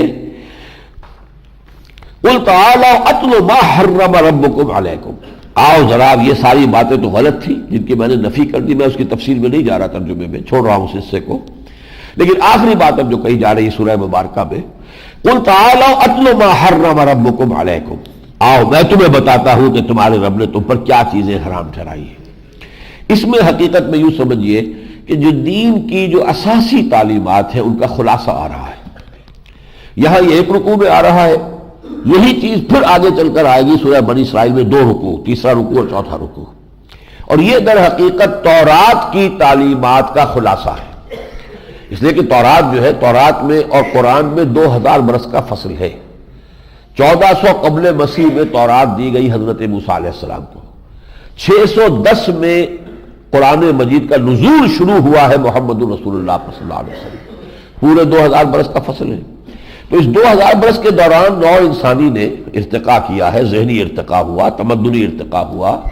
اب بڑے بڑے شہر وجود میں آ گئے، بڑے امپائرز وجود میں آ گئے. 2000 سال پہلے کیا تھا؟ معمولی سی قبائلی زندگی تھی اور نہ بھی وہ علم کا معاملہ تھا. تو اس میں جو ہے صرف بنیادی اصول دیے گئے تھے انہیں. 10 کمانڈمنٹس جو مشہور ہیں، یہ کرو یہ کرو یہ نہ کرو یہ نہ کرو، یہ جو اصول دے دیے گئے تھے 10 کمانڈمنٹس، یہ گویا کہ خلاصہ تھا اس دین کا، یا یوں کہیے کہ یہ وہ نیوکلیس تھا کہ جس پر پھر آگے یہ ساری جو ہے شریعت جو تمام انبیاء کے ذریعے سے پھر آئی، اس کا تانا بانا بڑھتا گیا اور پھر وہ شریعت جو ہے مکمل ہو گئی محمد رسول اللہ صلی اللہ علیہ وسلم پر. وہ آیت ہم پڑھ چکے سورہ مائدہ کی، الیوم اکملت لکم دینکم واتممت علیکم نعمتی ورضیت لکم الاسلام دینا. تو وہاں سے شریعت کا آغاز ہو کر 2000 برس میں آ کر شریعت کی تکمیل ہوئی. لیکن جو شریعت کا آغاز ہوا ہے وہ کیا تھا؟ وہ ہے در حقیقت کے جو یہاں چند آیات میں جس کا حوالہ آ گیا ہے، اور تھوڑی سی تفصیل کے ساتھ یہ سورہ بنی اسرائیل کے 2 رکوع میں آئے گا، جس کے بارے میں حضرت عبداللہ ابن عباس رضی اللہ تعالیٰ عنہ کا قول یہ ہے کہ یہ در حقیقت تورات کی تعلیم کا خلاصہ ہے. The Quranic version of the 10 commandments of Torah, Torah کے احکام 10 کا جو قرآن مجید میں بیان ہے وہ ہے. قل تعالوا اتل ما حرم ربکم علیکم، آؤ میں تمہیں بتاتا ہوں تمہارے رب نے تم پر کیا حرام کیا ہے. اللہ تشرکوا بہ شیئا، پہلی شے جو اس نے حرام کی ہے وہ یہ ہے کہ اس کے ساتھ کسی چیز کو شریک مت ٹھہراؤ. توحید خالص کسی درجے میں، کسی اعتبار سے، اس کی صفات میں، اس کی ذات میں، اس کے حقوق میں، اس کے اختیارات میں، کسی مخلوق کو، کیا وہ شے ہو یا کوئی وہ انسان ہو، کسی درجے میں شریک نہیں کرنا. پہلی بات. وبالوالدین احسانا، والدین کے ساتھ حسن سلوک، ان کی خدمت، ان کا ادب.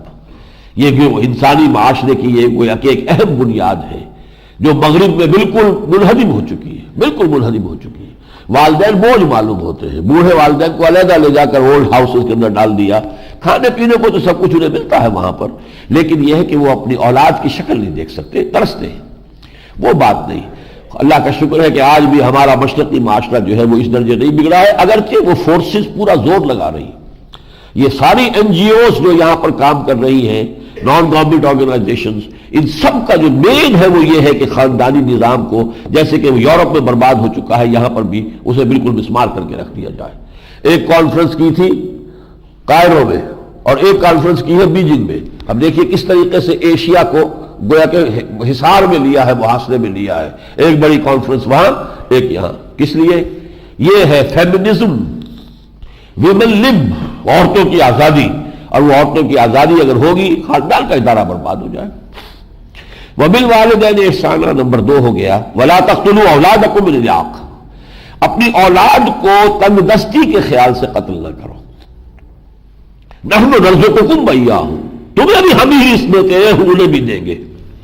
ہمارے رزق کے خزانے ختم نہیں ہونے والے. یہ ضرور ہے کہ ہم حساب سے اس میں سے نازل کرتے ہیں، ایشو کرتے ہیں تو حساب کتاب سے کرتے ہیں، لیکن یہ ہے کہ ہمارے وہ خزانے جو ہیں وہ اتھاہ ہیں، وہ انلمیٹڈ ہے. آپ کو معلوم ہے اب وہ سورسز فوڈ کی سامنے آ رہی ہے جو کچھ عرصے پہلے انسان کو معلوم ہی نہیں تھی. ریسنٹ پاس میں یہ سی فوڈ، سمندر سے کتنا کچھ جو ہے فوڈ نکل رہا ہے، اور وہ ہمارا جو زمین خشکی پر جو فوڈ ہے اس سے کتنا بہتر ہے.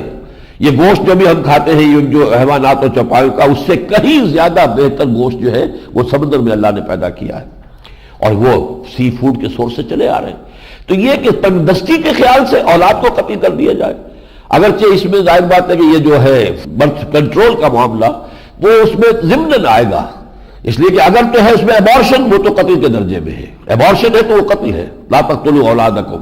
لیکن یہ کہ اگر کوئی ویسے ایسے حفاظتی تدبیر ہو کہ حمل ہونے نہ پائے تو اس پر قتل کا الزام تو نہیں ہوگا، لیکن روح تو وہی ہے، سوچ تو وہی ہے کہ اور اتنی آبادی ہو جائے گی تو کہاں سے کھائے گی؟ گویا کہ اللہ تعالیٰ کی رزاقیت پر ووٹ آف نو کانفیڈنس ہے۔ اللہ تو پھر رازق نہ ہوا، اور وہ اپنی مخلوق کے لیے رزق جو ہے باقی فائد پیدا نہیں اس نے کیا ہے، یہ عدم اعتماد ہے اللہ پر۔ تو تیسری بات فرمائی وَلَا تَقْتُلُوا أَوْلَادَكُم مِّنْ إِمْلَاقٍ نَحْنُ نَرْزُقُكُمْ وَإِيَّاهُمْ۔ چوتھی بات وَلَا تَقْرَبُوا الْفَوَاحِشَ مَا ظَهَرَ مِنْهَا وَمَا بَطَنَ، بے حیائی کے کاموں کے قریب مت پھٹکو، چاہے وہ علی الاعلان ہو اور چاہے خفیہ ہو۔ شرم اور حیا اور عصمت اور عفت یہ اقدار ہیں جن کو کہ قائم رکھنا چاہیے، اور اسی پر در حقیقت کسی معاشرے کے صحت مند ہونے کا دار و مدار ہے۔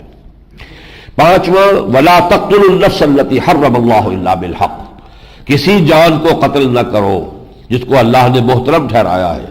ہم پڑھا ہے سورہ مائدہ میں کہ اگر ایک جان بھی جو ہے کسی نے تلف کی ہے فَكَأَنَّمَا قَتَلَ النَّاسَ جَمِيعًا، تو وہ ایسے ہے گویا کہ اس نے پوری نوع انسانی کو قتل کر دیا۔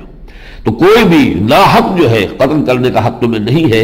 فرمایا وَلَا تَقْتُلُوا النَّفْسَ الَّتِي حَرَّمَ اللَّهُ إِلَّا بِالْحَقِّ، ہاں حق کے ساتھ، کسی نے کسی کو قتل کر دیا قصاص میں اسے قتل کر دیا جائے گا، یہ دوسری بات ہے۔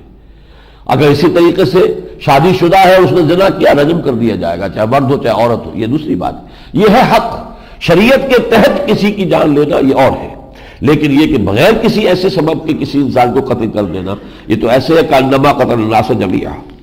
ذالکم وصاکم بہ لعلکم تعقلون، یہ ہے وہ چیزیں جس کی اللہ نے تمہیں وصیت کی ہے تاکہ تم عقل سے کام لو۔ یعنی دین تم نے کن چیزوں کو بنا لیا ہے؟ تم نے کچھ اور اپنے اوہام جو ہے لا کے جمع کر لیے ہیں، نہ معلوم اب ہمارے ہاں بھی جو عورتوں کے ہاں اور عوام کے اندر جو اوہام جو ہے پھیلے ہوئے ہیں، وہ ان کا مذہب کا درجہ انہوں نے دے رکھا ہے۔ دین تو یہ ہے وَلَا تَقْرَبُوا مَالَ الْيَتِيمِ إِلَّا بِالَّتِي أَحْسَنُ حَتَّى يَبْلُغَ أَشُدَّهُ۔ اور دیکھو یتیم کے مال کے قریب نہ پھٹکو مگر بہترین طریقے سے، اس کا مال ہڑپ کرنے کی کوشش نہ کرو، اس کے مال کی اچھی چیزیں جو ہے وہ خود لے کر اپنی بری چیزوں سے گنتی پوری نہ کر دو۔ یہاں پڑھ چکے ہیں، آ چکا اس سے پہلے سورہ نساء کے اندر شروع میں وَلَا تَتَبَدَّلُوا الْخَبِيثَ بِالطَّيِّبِ، اور فرمایا کہ حتیٰ یبلغ اشدہ، یہاں تک کہ وہ اپنی جوانی کو، شعور کی عمر کو پہنچ جائے، بالغ ہو جائے۔ وَأَوْفُوا الْكَيْلَ وَالْمِيزَانَ بِالْقِسْطِ، جب ناپ کے تولو پورا ناپ، اور جب تول کر دینا ہے تو سیدھی ڈنڈی کے ساتھ تولو، کوئی ناپ تول میں کوئی کمی نہ ہو۔ وَلَا تَبْخَسُوا النَّاسَ أَشْيَاءَهُمْ، لوگوں کو ان کی چیزیں کم مت دو۔ ہوتا کیا ہے، ذرا سی ڈنڈی ماری کسی نے تو وہ کیا ہوگا، 2-3 تولے کم کر لے گا، اور کیا کرے گا؟ لیکن ایمان تو گیا نا، وہ تھوڑی سی جنبش ہاتھ کی جو ہے وہ ایمان کو تو ختم کر دے گی۔ وَأَوْفُوا الْكَيْلَ وَالْمِيزَانَ بِالْقِسْطِ لَا نُكَلِّفُ نَفْسًا إِلَّا وُسْعَهَا، ہم نہیں ذمہ دار ٹھہرائیں گے کسی انسان کو، کسی جان کو، مگر اس کی وسعت کے مطابق۔ یعنی اللہ تعالیٰ کے ہاں جو حساب ہوگا قیامت میں وہ انڈیویجول بیسس پر ہوگا۔ کس شخص میں میں نے کتنی طاقت رکھی تھی، اس میں وہ کیا کر کے لایا، سب کو برابر تو نہیں رکھا ہے، کس میں کتنی ذہانت رکھی تھی یہ تو اللہ جانتا ہے۔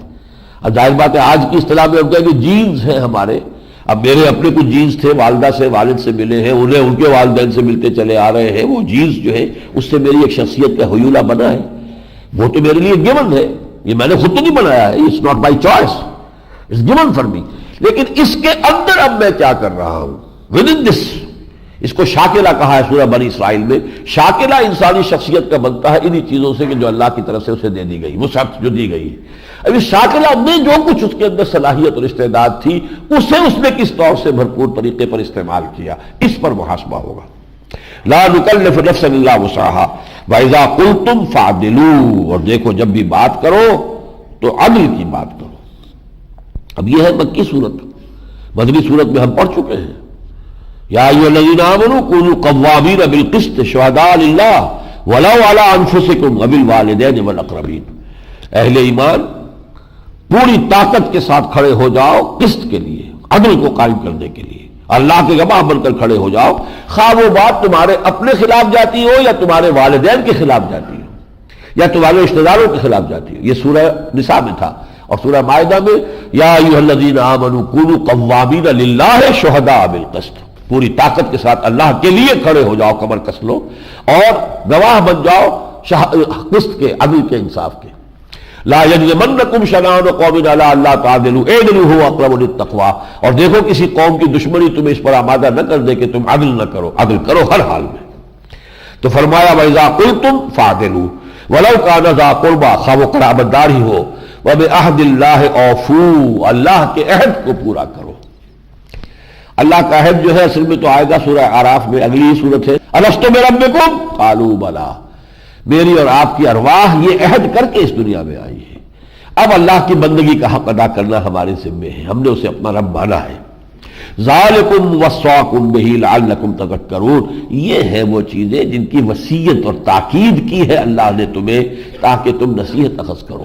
یہ اصول ہے، اس میں ساری تمدن کے اصول بھی آ گئے، معاشرت کے اصول بھی آ گئے، انفرادی سیرت و کردار کی باتیں بھی آ گئیں، لین دین کے معاملات کے اندر جو صداقت اور عدل ہے اور وہ امانت داری ہے، اس کا سب کا تذکرہ آ گیا۔ وَأَنَّ هَذَا صِرَاطِي مُسْتَقِيمًا، اور دیکھو یہ ہے میرا راستہ جو سیدھا ہے۔ اب یہ محمد رسول اللہ فرما رہے ہیں وَأَنَّ هَذَا صِرَاطِي مُسْتَقِيمًا فَاتَّبِعُوهُ، اللہ تعالیٰ کی طرف سے ہے فرمایا جا رہا ہے یہ میرا راستہ ہے سیدھا، اس کی پیروی کرو۔ وَلَا تَتَّبِعُوا السُّبُلَ فَتَفَرَّقَ بِكُمْ، اور جو راستے پگڈنڈیاں ادھر ادھر جا رہے ہیں ان کی پیروی نہ کرو کہ وہ تمہیں لے کر متفرق ہو جائیں عن سبیلہ، اللہ کے راستے سے۔ ذالکم وصاکم بہ لعلکم تتقون، یہ ہے وہ چیزیں جن کی وصیت اللہ نے تمہیں کی ہے تاکہ تمہارے اندر تقوی پیدا ہو جائے، تاکہ تم بچ سکو۔ ثم آتینا موسیٰ الکتاب تماما علی الذی احسن وتفصیلا لکل شیء، پھر ہم نے موسیٰ کو کتاب عطا فرمائی تھی جو ان تمام چیزوں پر مشتمل تھی، ان تمام چیزیں جو ہے یہ اس کے اندر موجود تھی، ہر چیز کی تفصیل موجود تھی۔ وَهُدًى وَرَحْمَةً لَعَلَّهُمْ بِلِقَاءِ رَبِّهِمْ يُؤْمِنُونَ، اور ہدایت تھی اور وہ رحمت تھی تاکہ وہ لوگ اپنی رب کی ملاقات پر یقین رکھیں۔ وَهَذَا كِتَابٌ أَنزَلْنَاهُ مُبَارَكٌ، اب اس کے بعد یہ کتاب ہے جو ہم نے نازل کی ہے۔ دیکھیے اس میں خاص طور پر انجیل کا ذکر کیوں نہیں آ رہا، یہ سمجھ لیجئے۔ تورات کے فوراً بعد پہلے بھی آیا تھا، تورات کس نے نازل کی تھی، اور پھر یہ کہ قرآن ہم نازل کیا ہے، یہ اس سورہ میں 2 مرتبہ ہو گیا۔ وجہ یہ ہے کہ انجیل میں شریعت نہیں ہے۔ انجیل میں تو حضرت عیسیٰ کا قول موجود ہے کہ میں اس قانون موسوی کو، شریعت موسوی کو ختم کرنے نہیں آیا ہوں۔ Don't think I have come to destroy law, law وہی رہے گا۔ تو انجیل میں مواعظ ہیں، انجیل میں حقیقت دین، روح دین، تقوی، اصل جو دین ہے اس کی طرف رجوع کرنے کی تلقین ہے، لیکن شریعت نہیں ہے۔ شریعت والی کتاب تورات تھی اور شریعت والی کتاب یہ قرآن ہے۔ وَهَذَا كِتَابٌ أَنزَلْنَاهُ مُبَارَكٌ، اور یہ کتاب اب ہم نے نازل فرمائی ہے جو بڑی بابرکت ہے۔ فَاتَّبِعُوهُ، بس اس کی پیروی کرو۔ وَاتَّقُوا لَعَلَّكُمْ تُرْحَمُونَ، اور تقوی اختیار کرو تاکہ تم پر رحم کیا جائے۔ أَن تَقُولُوا، مبادا تم یہ کہو، اب یہ در حقیقت جیسی بات ہم نے سورہ مائدہ میں پڑھی تھی، اہل کتاب سے خطاب کر کے کہا گیا تھا کہ دیکھو اہل کتاب، مبادا تم یہ کہتے کہ ہمارے پاس کوئی نذیر نہیں آیا، کوئی بشیر نہیں آیا، فقط جاءکم بشیر و نذیر، تو دیکھو محمد آ گئے ہیں صلی اللہ علیہ وسلم، انہوں نے انذار اور تبشیر کا حق ادا کر دیا ہے۔ اسی طریقے سے اب یہ مشرکین عرب سے کہا جا رہا ہے، کیونکہ یہ صورتیں گویا کہ ان پر اتمام حجت کی آخری صورتیں ہیں، مکی دور کی چونکہ آخری صورتیں ہیں یہ، تو یہ گویا کہ مشرکین عرب پر اتمام حجت کی آخری صورت ہے۔ ان تقولوا، مبادا تم یہ کہو، انما انزل الکتاب علی طائفتین من قبلنا، کتاب تو نازل کی گئی تھی 2 گروہوں پر ہم سے پہلے، تورات دی گئی تھی یہودیوں کو اور انجیل دی گئی تھی۔ وَإِن كُنَّا عَن دِرَاسَتِهِمْ لَغَافِلِينَ، اور ہم تو اس کے پڑھنے پڑھانے سے غافل تھے، ہم تو جانتے نہیں تھے تورات کیا ہے، تورات میں کیا ہے کیا نہیں ہے۔ یہ بات تو خود حضور سے خطاب کر کے کہی گئی ہے سورہ شورى کے آخر میں، ما كنت تدری ما الکتاب ولا الایمان، اے نبی آپ تو نہیں جانتے تھے کتاب کو کیا ہوتی ہے، شریعت کیا ہے، اس لیے کہ آپ یہود میں پیدا ہوتے تو آپ کو علم میں ہوتا، اگر کہیں نصارہ میں پیدا ہوتے تو آپ کے علم میں ہوتا۔ وہ امیین جو تھے ان کے پاس تو نہ کوئی کتاب تھی نہ کوئی شریعت تھی۔ ما كنت تدری ما الکتاب ولا الایمان، تو موالا تم یہ کہو کہ کتاب تو نازل کی گئی تھی ہم سے پہلے 2 گروہوں پر، وَإِن كُنَّا عَن دِرَاسَتِهِمْ لَغَافِلِينَ، اور ہم تو اس کے پڑھنے پڑھانے سے غافل تھے، بے خبر تھے. او تقولوا، یا تم یہ کہو، لو انا انزل علینا الکتاب لکنا اہدی منہم، اگر ہم پر کتاب نازل کی گئی ہوتی تو ہم ان دونوں سے زیادہ ہدایت پر ہوتے، ہم اس کا حق ادا کرتے، اس کی پیروی کرتے. فقد جاءکم بینۃ من ربکم، تو دیکھو اب آ گئی ہے تمہارے پاس روشن تعلیم تمہارے رب کی طرف سے، وہ اتمام حجت ہو گیا ہے. وہدی ورحمۃ، اور جو ہدایت بھی ہے اور رحمت بھی ہے.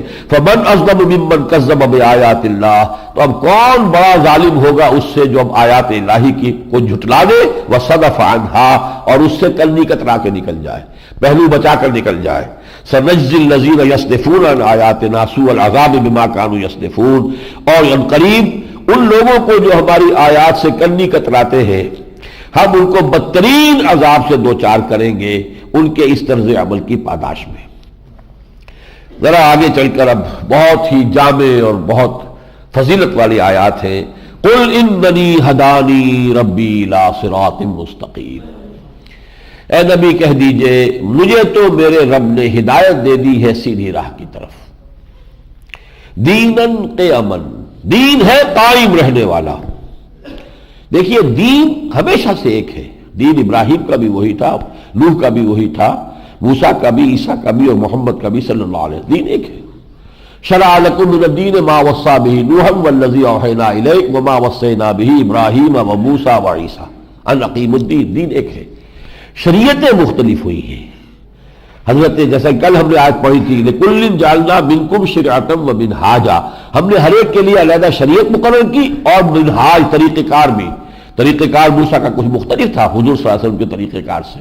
ہمارے لیے حجت حضور کا طریقہ کار ہے، ہم حضور کی امت میں ہیں. لَقَدْ كَانَ لَكُمْ فِي رَسُولِ اللَّهِ أُسْوَةٌ حَسَنَةٌ، ہمارے لیے جو آئیڈیل ہے اور جو اسوہ ہے اور مثال ہے جس کی کہ ہمیں پیروی کرنی ہے وہ حضور کی مثال ہے، حضور کا منہاج ہے. تو یہاں فرمایا دیناً قیماً، یہ دین ہے قائم رہنے والا، ملت ابراہیم حنیفہ، اور یہ ابراہیم کی ملت ہے جو یکسو تھے. وما کان من المشرکین، اور وہ ہرگز مشرکوں میں سے نہیں تھے. علیہ الصلاۃ والسلام.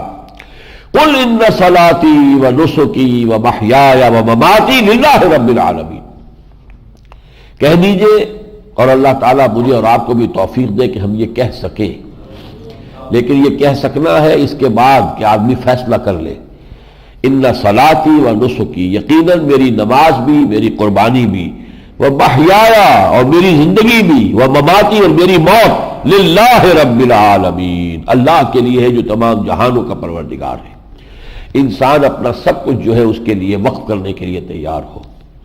جینا ہے اللہ کے لیے، مرنا ہے اللہ کے لیے. یہی گویا کہ ہمارے لیے پوری زندگی کا اگر یہی محور اور مرکز بن جائے. قل ان صلاتی و نسکی و محیای و مماتی للہ رب العالمین لا شریک لہ، اس کا کوئی شریک نہیں ہے. وبذالک امرت، اور اسی کا مجھے حکم ہوا ہے. وانا اول المسلمین، کس سے کہا جا رہا ہے؟ کہ محمد سے، کہ کہیے صلی اللہ علیہ وسلم سب سے پہلا فرما بردار میں ہوں. یہ نہیں ہے کہ میں لوگوں کو تو دعوت دے رہا ہوں کہ اللہ کی بندگی کرو اور اللہ کی اطاعت کرو اور اللہ کے سامنے سر تسلیم خم کرو، اور میں خود نہ کر رہا ہوں. نہیں، وَأَنَا أَوَّلُ الْمُسْلِمِينَ، سب سے پہلے اللہ کے سامنے سر جھکانے والا، سب سے پہلے اس کی فرما برداری کا اختیار کرنے والا خود میں ہوں. قُلْ غَيْرَ اللَّهِ أَبْغِي رَبًّا، ذرا ان سے یہ کہیے کہ کیا میں اللہ کے سوا کسی اور رب، کوئی اور رب تلاش کروں اپنے لیے؟ وَهُوَ رَبُّ كُلِّ شَيْءٍ، وہ تو ہر شے کا رب ہے، مالک ہے، آقا ہے. تم مانو نہ مانو، رب تو تمہارا بھی وہی ہے. اللہ ربنا و ربکم لنا اعمالنا و لکم اعمالکم لا حجت بیننا و بینکم. تو کیا میں اللہ کو چھوڑ کر کسی اور کو اپنا رب تلاش کروں، ڈھونڈوں کوئی اور رب؟ قل غیر اللہ ابغی ربا وہو رب کل شیء ولا تکسب کل نفس الا علیہا، اور دیکھو ہر جان جو کچھ کما رہی ہے وہ نہیں کما رہی مگر اپنے اوپر وبال لے گی. جو بدی کمائی ہے وبال کہاں جائے گا؟ اس کے اپنے اوپر جائے گا. لہا ما کسبت وعلیہا ما اکتسبت، یہ تو جو آخری آیت تھی سورہ بقرہ کی، لا یکلف اللہ نفسا الا وسعها لہا ما کسبت وعلیہا ما اکتسبت. ہر جان جو کما رہی ہے، کوئی نیکی کمائی ہے تو اپنے بھلے کو اپنے کام آئے گی، اس کا فائدہ خود اس کو پہنچے گا. کوئی بدی کمائی ہے تو اس کا وبال بھی اسی پر آئے گا. لا تزر وازرۃ وزر اخری، کوئی نہیں ہوگی بوجھ اٹھانے والی کسی دوسرے کے بوجھ کو. ہر جان کو اپنا بوجھ اٹھانا پڑے گا، اپنی گٹھڑی جو بھی ہے وہ لے کر چلنا ہوگا. کوئی کسی اور کے لیے آ کر وہاں پر حمال کا کام کرنے والا نہیں ہوگا کہ آپ کا بوجھ میں اٹھا لیتا ہوں. ثم الی ربکم مرجعکم، پھر تمہارا لوٹ کر جانا ہے تمہارے رب کی طرف. فینبئکم بما کنتم فیہ تختلفون، اور پھر وہ تمہیں جتلا دے گا ان تمام چیزوں کے بارے میں جس میں تم اختلاف کرتے رہے تھے. حقیقت مبرہن ہو جائے گی، سارے پردے اٹھ جائیں گے. یہ سارا جھگڑا غیب کے پردے کی وجہ سے نا، غیب کا پردہ اٹھ جائے. اگر جو سامنے ہو اللہ بھی نظر آئے اور فرشتے بھی نظر آئے تو ابو جہل بھی انکار نہیں کرے گا. کون کرے گا انکار پھر؟ تو اس وقت تو ہر چیز جو ہے وہ طے ہو جائے گی. وَهُوَ الَّذِي جَعَلَكُمْ خَلَائِفَ الْأَرْضِ، وہ ہے جس نے تمہیں زمین میں خلافت عطا کی ہے، اختیار دیا ہے. یہ ہم پڑھ چکے سورہ بقرہ میں. خَلَقَ لَكُمْ مَا فِي الْأَرْضِ جَمِيعًا، تمہارے لیے پیدا کیا جو کچھ کی زمین میں ہے. اور اس کے بعد یہ کہ انی جاعل فی الارض خلیفہ، میں زمین میں خلیفہ بنانے والا ہوں. تو یہ تمام نوع انسانی اللہ تعالیٰ کے اصولاً جو بنائے گئے ہیں تو وہ خلفاء ہیں، خلائف ہیں. وَهُوَ الَّذِي جَعَلَكُمْ خَلَائِفَ الْأَرْضِ وَرَفَعَ بَعْضَكُمْ فَوْقَ بَعْضٍ دَرَجَاتٍ، اور اس نے تم میں سے بعض کے درجے بعض پر بلند کر دیے. لِيَبْلُوَكُمْ فِي مَا آتَاكُمْ، تاکہ تمہیں آزمائے اس میں کہ جو کچھ اس نے تمہیں دیا ہے. کسی کا درجہ بلند ہے، کسی کا کم ہے. اب دیکھتے ہیں کم والا جو ہے وہ حسد کی آگ میں تو نہیں چل رہا، بلکہ جو کچھ اللہ نے اسے دیا ہے اس کا شکر ادا کرے اور اس سے اس کا فضل اور مانگے. لیکن یہ کہ اور جو شخص کو زیادہ دے دیا ہے وہ تکبر اور غرور میں تو نہیں مبتلا ہو گیا کہیں، مال کی بنیاد پر، دولت کی بنیاد پر، علم کی بنیاد پر، ذہانت کی بنیاد پر کوئی تکبر پیدا ہو جائے اور کوئی عجب پیدا ہو جائے. نہیں، یہ سب چیزیں جو ہے ہم نے کچھ درجے ضرور درجہ بندی کی ہے. خدا پنج انگوش یکساں نہ کر، نہ ہر زن زنست و نہ ہر مرد مرد. تو لوگوں کے اندر صلاحیتیں مختلف ہیں، استعدادات مختلف ہیں، مزاج مختلف ہیں، اور اسی سے در حقیقت یہ سارا جو بھی ہے تمدن کے یہ سارا ہنگامہ ہے اور ساری رونقیں ہیں. وَهُوَ الَّذِي جَعَلَكُمْ خَلَائِفَ الْأَرْضِ وَرَفَعَ بَعْضَكُمْ فَوْقَ بَعْضٍ دَرَجَاتٍ لِيَبْلُوَكُمْ فِي مَا آتَاكُمْ إِنَّ رَبَّكَ سَرِيعُ الْعِقَابِ. آخری جملہ یہ ہے سورہ مبارکہ کا، یقیناً اے محمد صلی اللہ علیہ وسلم آپ کا رب بہت جلد ہے حساب لینے میں. اس کے کمپیوٹرز اتنے ہیں کہ اس کے اندر حساب لینے میں آپ کا جو ہے شیٹ نکال کر دکھانے میں کوئی لمحہ بھی نہیں لگے گا. نخرج لہ یوم القیامت کتابا یلقاہ منشورا اقرأ کتابک کفی بنفسک اليوم علیک حسیبا. بیلنس شیٹ نکال کر دکھا دیں گے، بٹن دبانے کی دیر ہوگی، یہ آپ کی بیلنس شیٹ تیار ہے، دیکھ لیجئے. اور ذرا سا بٹن دبائیے، جو منظر دیکھنا چاہیں وہ بھی آپ کو نظر آ جائے گا کہ وہ واقعتاً آپ وہ کام کر رہے تھے کہ نہیں کر رہے تھے. ہمارے پاس تو ہر شے ریکارڈ ہے، کوئی شخص انکار نہیں کر سکے گا، اس لیے کہ وہ ساری کی ساری ڈاکومنٹ جو ہے وہ تو موجود ہے. اور آج سے 100 برس پہلے یہ معاملہ سارا ایمان بالغیب کا تھا.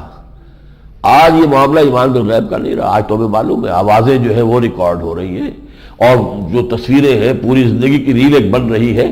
سمجھ میں آنے والی باتیں ہیں. جو یعنی بٹن کے سائز کے جو ہے وہ اگر لگے ہوئے ہیں کہیں پر وہ ٹیپ ریکارڈرز، پتہ ہی نہیں کہ جو بات میں کر رہا ہوں وہ ریکارڈ بھی ہو رہی ہے اور ہو رہی ہے. تو آج تو ہمارے لیے ان باتوں کو ماننا اور ان پر ایمان لانا نسبتاً بہت آسان ہے. تو ان ربک سریع العقاب، یقیناً آپ کا رب جو ہے وہ سزا دینے میں بھی بہت تیز ہے، جلدی ہے. وَإِنَّهُ لَغَفُورٌ رَحِيمٌ، اور وہ غفور اور رحیم بھی ہے. اب یہ تمہارا اپنا کام ہے کہ تم اللہ کی مغفرت اور رحمت کا حقدار اپنے آپ کو بناتے ہو یا اس کے سزا اور عقاب کا مستحق بناتے ہو. اللہ تعالی ہمیں اس کی رحمت اور اس کی مغفرت کا مستحق اور امیدوار بننے کی توفیق عطا فرمائے. بارک اللہ لی ولکم فی القرآن العظیم ونفعنی وإیاکم بالآیات والذکر الحکیم.